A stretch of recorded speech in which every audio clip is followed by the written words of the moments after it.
नमस्ते बच्चों, स्वागत है आप सभी का स्थानीय महाविद्यालय के YouTube चैनल पर। मैं आपके इतिहास की सहायक आचार्य सीमा चारण। आज हम ईस्ट इंडिया कंपनी के उदय के बाद बंगाल के एक बहुत ही योग्य और सक्षम नवाब के बारे में चर्चा करेंगे, जो शायद अलीवर्दी खान के बाद हुए बंगाल के नवाबों में से सबसे योग्य था। और उसके साथ साथ उसके दुर्भाग्य की भी चर्चा करेंगे, जो ना सिर्फ उसका ही दुर्भाग्य था बल्कि उसका दुर्भाग्य आने वाले 180 साल के लिए बंगाल के दुर्भाग्य में परिवर्तित होने जा रहा था। ये नवाब है मीर कासिम। मीर कासिम मीर जाफ़र का दामाद था। वही मीर जाफ़र, जब प्लासी के युद्ध के परिणामों में हमने बात की थी, तो ईस्ट इंडिया कंपनी ने और विशेषकर उसके नुमाइंदे क्लाइव ने मीर कासिम को बंगाल की गद्दी पर बिठाया, उसे बंगाल का नवाब नियुक्त किया। मीर कासिम अंग्रेज़ों के लालच की पूर्ति थोड़े समय तो करता रहा, लेकिन जब लगा कि ये लोग तो ऐसे हैं जिनको जितना देते हो उससे ज़्यादा उनका लालच कई गुना बढ़ता चला जाता है, तो वो उनसे मुक्ति पाने के मार्ग खोजने लगा। और अंग्रेज़ भी जो हैं अब किसी नए मुर्गे को, नए बकरे को तैयार कर रहे थे। उन्होंने षड्यंत्र किया मीर कासिम से। वो खुद मीर जाफ़र का दामाद था। मीर जाफ़र को गद्दी से हटा दिया गया और उसकी जगह उसके दामाद मीर कासिम को बंगाल का नवाब बनाया गया। जैसे ही वो बंगाल का नवाब बना, उसने कंपनी को कई फ़ायदे पहुंचाए, जिसमें से मुख्य मैं आपको गिना देती हूँ। सबसे पहले तो 3 बड़ी ज़मींदारियाँ थीं, बर्धमान, मिदनापुर और चटगांव। ये ज़मींदारियाँ उसने कंपनी को सौंप दी। सिलहट का चूना व्यापार, जो कि एक बहुत ही लाभदायी हिस्सा था बंगाल के प्रशासन में, उसका आधा हिस्सा अंग्रेज़ों को दे दिया गया। ये तो थी प्रत्यक्ष। उसके बाद में उसने कंपनी को पैसे दिए। ईस्ट इंडिया कंपनी के अधिकारियों और जो छोटे कर्मचारी थे उनको भी उसने कई उपहार दिए। इस तरह से वो बंगाल की गद्दी पर हालांकि षड्यंत्र पूर्वक बैठा था। इसमें हम उसको दोषमुक्त नहीं मान सकते, लेकिन फिर भी आगे जो होने वाला था उसमें उसका कोई भी दोष नहीं था। मीर कासिम और अंग्रेज़ों के बीच में टकराव की कुछ वजहें थी। उन वजहों पर चर्चा मैं करूंगी। सबसे मुख्य वजह पर मैं बाद में आऊंगी।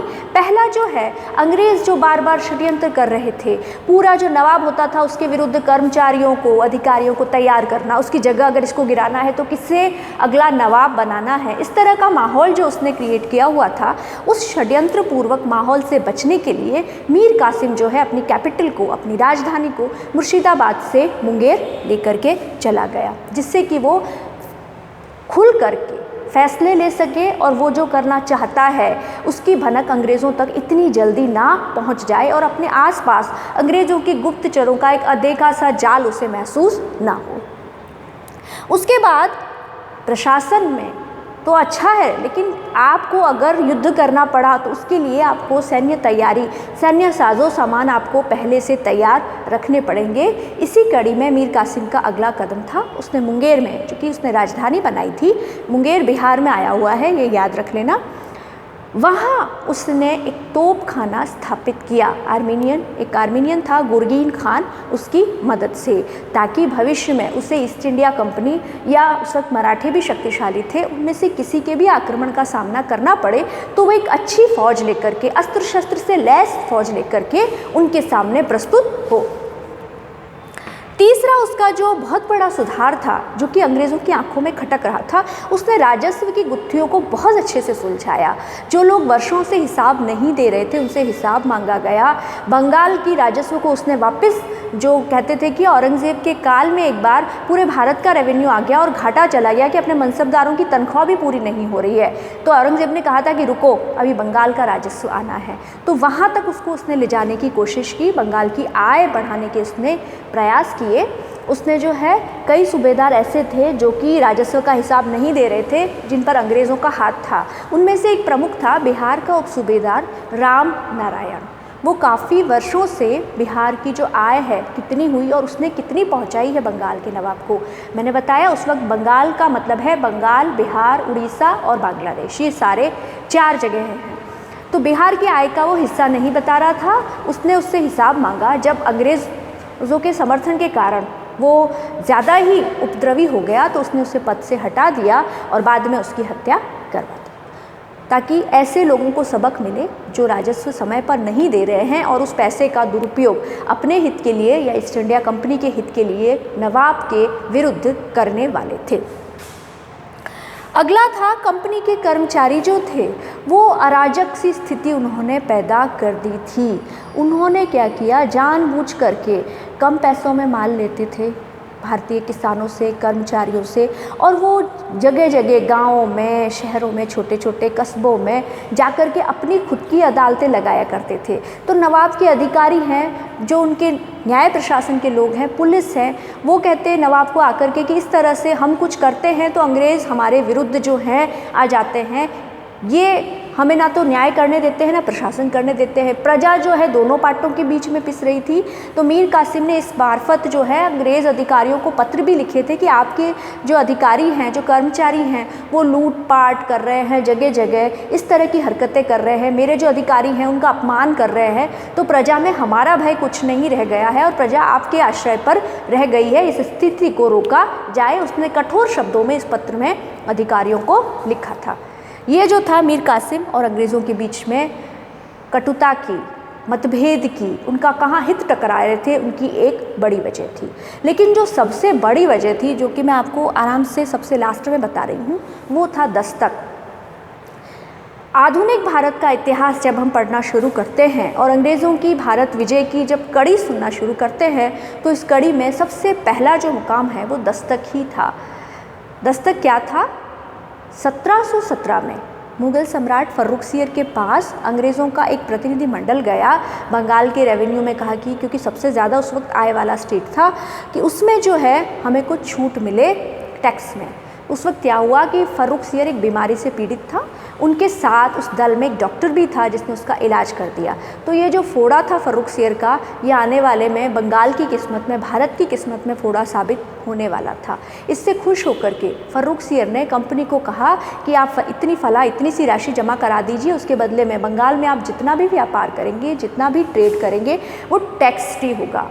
ये ट्रेड टैक्स फ्री कैसे होता था कि कंपनी को कुछ कागज़ मिलते थे, परमिट मिलते थे, पास मिलते थे, जिसके बाद कंपनी का, सिर्फ east India company, British east India company का बंगाल में व्यापार टैक्स फ्री या कर मुक्त हो जाता था।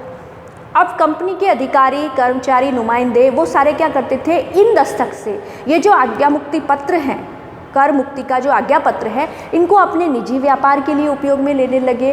और जब फिर भी उनके लालच की पूर्ति नहीं हुई तो उन्होंने क्या किया, ये दस्तक जो कर मुक्ति के आज्ञा पत्र हैं वो भारतीय व्यापारियों को आधे दाम पर बेचना शुरू कर दिए। तो भारतीय व्यापारियों को भी फ़ायदा था, उन्हें टैक्स चुकाना ही नहीं था अगर आधा या 1/4 पैसा उनका जा रहा है। लेकिन बंगाल की सरकार को, मीर कासिम की सरकार को, उससे राजस्व की, करों की जो है बहुत हानि हो रही थी, उसकी आय के स्रोत सिकुड़ रहे थे। तो इससे मीर कासिम जब बहुत ज़्यादा दुखी हो गया, उसने बहुत बार निवेदन किया कि इस पर थोड़ा कंट्रोल कीजिए, ये जो है आपकी कंपनी को अधिकार दिया गया है, अधिकारियों को नहीं, कर्मचारियों को अपने निजी व्यापार के लिए ये आज्ञा पत्र जारी नहीं हुए हैं। जब फिर भी उन्होंने मानने से इनकार कर दिया तो मीर कासिम ने क्या किया, बंगाल में सारे इंटरनल टैक्स, आंतरिक व्यापार जो है वो ख़त्म कर दिया। आंतरिक व्यापार के जितने कर थे वो ख़त्म कर दिए। वैसे अगर कोई निष्पक्ष हो कि सारे टैक्स ख़त्म कर दिए, हम तो वैसे ही टैक्स फ्री है, हमें क्या फ़ायदा और क्या घाटा, हमारा तो पैसा वैसे ही बच रहा है। लेकिन अंग्रेज़ों के लिए दिक्कत ये थी कि वो इन दस्तक के मार्फत अपने लिए जेबें भरना चाहते थे, अपना ख़जाना इकट्ठा करना चाहते थे। इसलिए मीर कासिम के एक सही कदम को उन्होंने गलत ठहराया और उसे गद्दी से हटा दिया गया और वापस से उसी के ससुर मीर जाफ़र को बंगाल की गद्दी पर बिठाया गया। मीर कासिम जो है वहाँ से भागा।